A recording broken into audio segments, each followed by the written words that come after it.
And I genuinely think emotional vocabulary is one of the most underrated forms of intelligence that exist. So that specific mix of mixing something you loved and knowing it might never come back. Sisu, that quiet determination that doesn't make noise but doesn't stop either. Mono no aware, that gentle sadness at how temporarily beautiful things are. These aren't just vocabulary, they are precision tools for understanding what actually happens inside you. Have you ever felt something so intensely you couldn't name it? No sadness, not anger, not fear, just these heavy, specific things sitting in your chest that didn't fit any label you knew. And the frustrating part wasn't even the feeling itself. It was that you couldn't grab it. You couldn't hand it to someone and say, this exact thing. This is what I'm feeling. Because you didn't have the word. And here's what actually wild about that moment. That exact frustrating wordless moment is one of the most interesting things your brain does. Because it raises a question that sounds simple but genuinely isn't. Can an emotion fully exist if your language has no category for it? Or does the word partially create the feeling? I will tell you the answer. But first, you need to understand what an emotion actually is, because most people have this completely wrong. What an emotion actually is. So most people think an emotion is just a feeling, like something that washes over you and that's it. That's not what's happening at all. An emotion is coordinated biological and mental process. And when I tell you what's actually going in your body during an emotional moment, you are going to be genuinely shocked. Your heart rate is shifting, hormones are releasing, muscle tension is changing. Your skin is literally responding. Multiple brain regions are all firing at the same time. Your amygdala, insula, and anterior cingulate cortex, and the insula specifically, is doing something insane.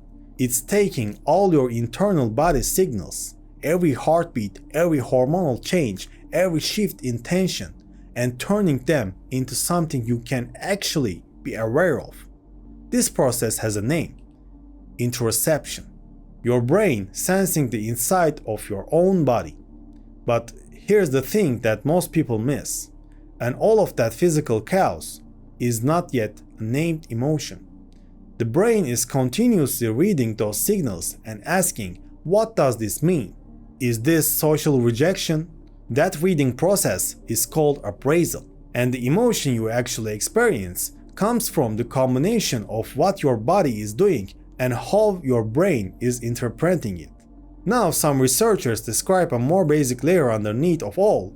This is called a core effect.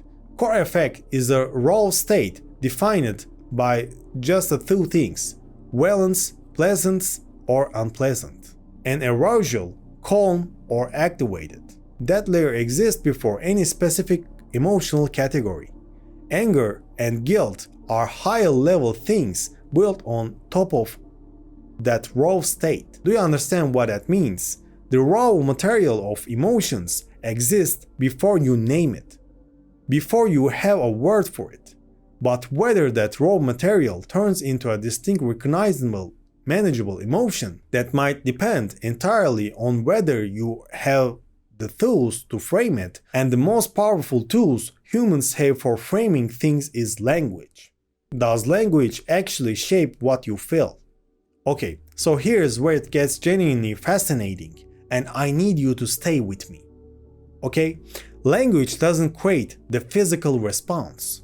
Your heart rate doesn't spike because of vocabulary, but language organizes and separates what's already happening. And the difference that makes is insane. Research on emotional granularity, which is basically how precise you can distinguish your own emotional states, shows that people with richer emotion vocabularies can tell apart similar feelings with much higher accuracy. Like the difference between irritation and frustration, or between disappointment and sadness.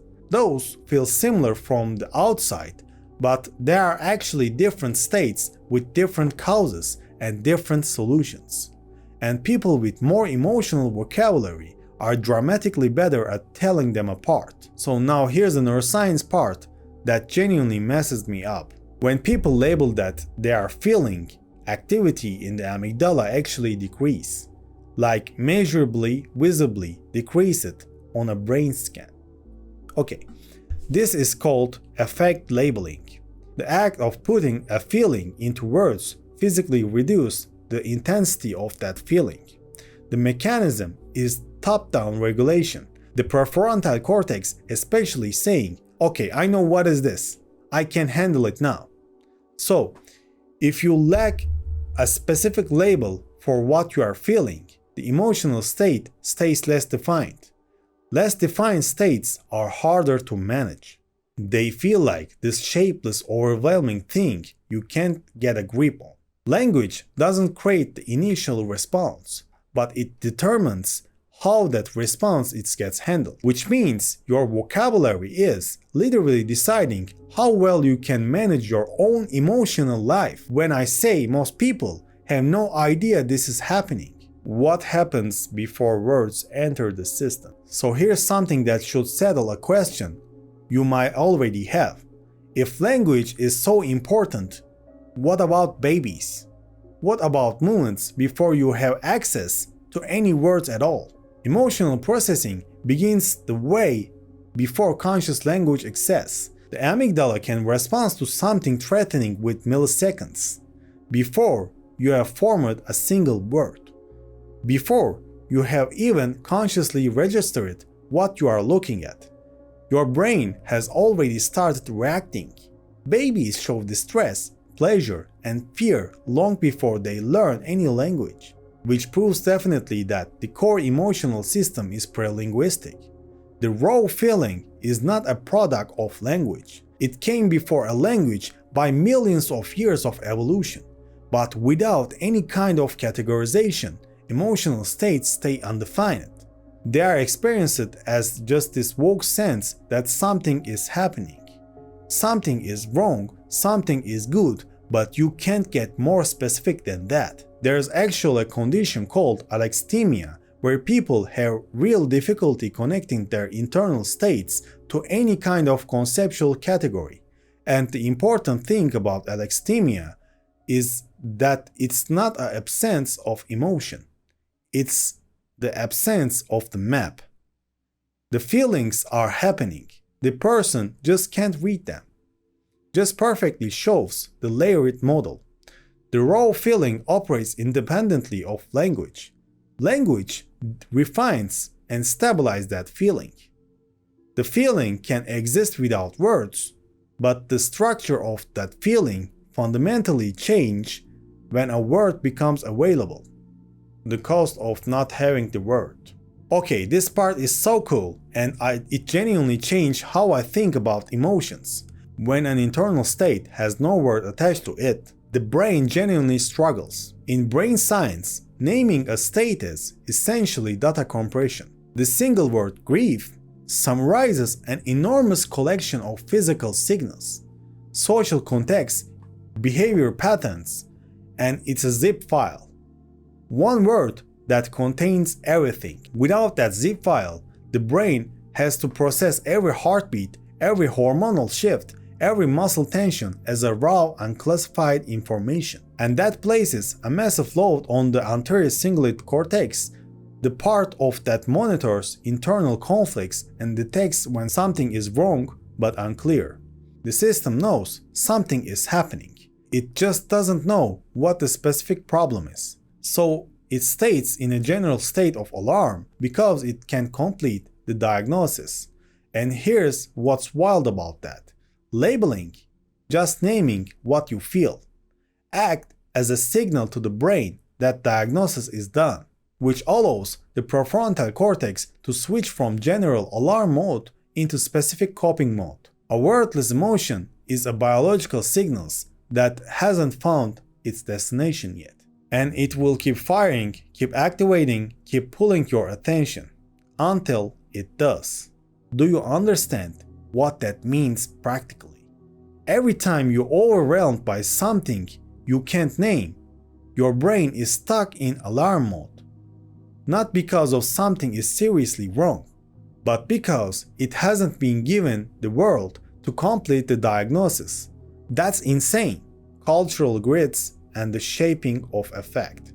Here's where it gets philosophically wild, and this is my favorite part of this whole topic. Different cultures have carved up the emotional spectrum in completely different ways. Different cultures have carved up the emotional spectrum in completely different ways. Human biology gives everyone the same raw material, the basic physical experience of being aroused or calm, pleasant or unpleasant. But culture provides the specific categories, the grid that tells you where one emotional shade ends and another begins. Take the Finnish word sisu. It describes a specific kind of quiet determination in the face of extreme difficulty.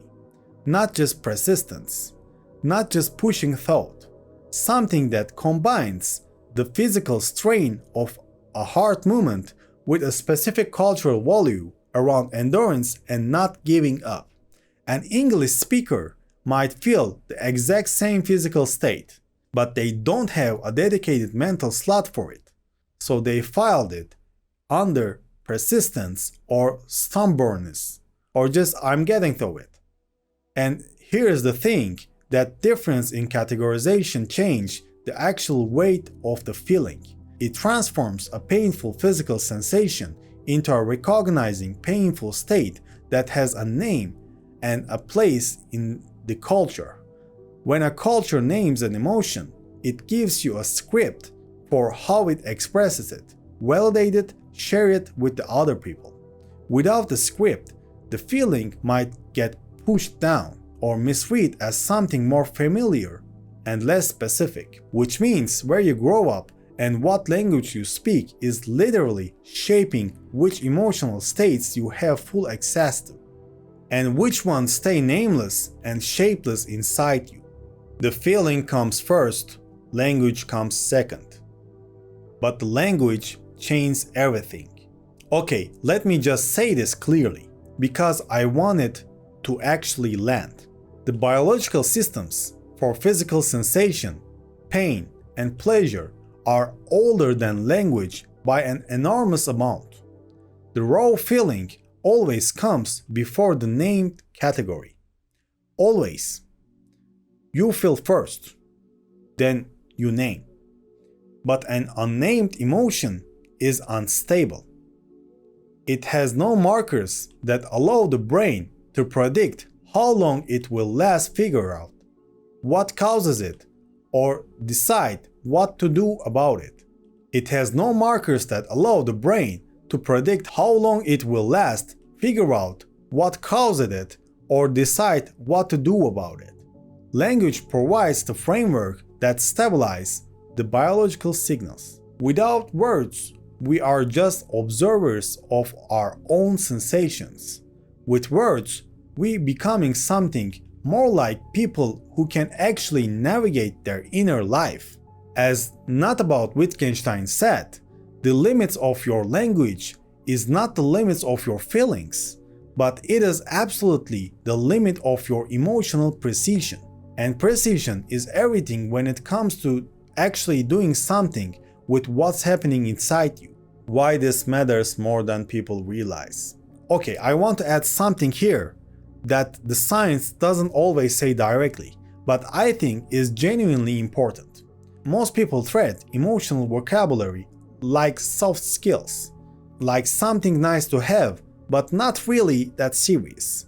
But what we just gone through tells a complete different story. Your emotional vocabulary is directly connected to how well your brain can regulate itself. The more specific your words, the faster your brain can complete the diagnosis. The faster it switches out of alarm mode, then less time you spend overwhelmed by things you can't name. Think about two people going through the same difficult situation. One of them has a rich emotional vocabulary, They can identify exactly what they are feeling, not just bad, but specifically kind of bad, where it's come from, what it means. The other person just knows something feels wrong. They can't get more specific than that. Who do you think recovers faster? Who do you think makes better decisions in that moment? Who do you think can actually communicate what's happening to the people around them? You know, it's not a small difference. And the fact that we spent years teaching kids math and history and science but almost never sit them down and say, here are precise words from precise emotional states, and here's why knowing the difference matters. That's genuinely one of the biggest gaps in how we raise people. Conclusion. Okay, so right now, in this moment, there might be something you are carrying that your language simply doesn't have a name for. And that state is real, it's biological. It's firing in your nervous system right now. But it's also slightly shapeless, slightly harder to manage, slightly harder to share with anyone just because you haven't been given the zip file for it. And that should genuinely make you want to expand your emotional vocabulary, not as some therapy exercise, but because every new word is literally a new level of access to your own interior. So that specific mix of mixing something you loved and knowing it might never come back. Sisu, that quiet determination that doesn't make noise but doesn't stop either. Mono no aware, that gentle sadness at how temporarily beautiful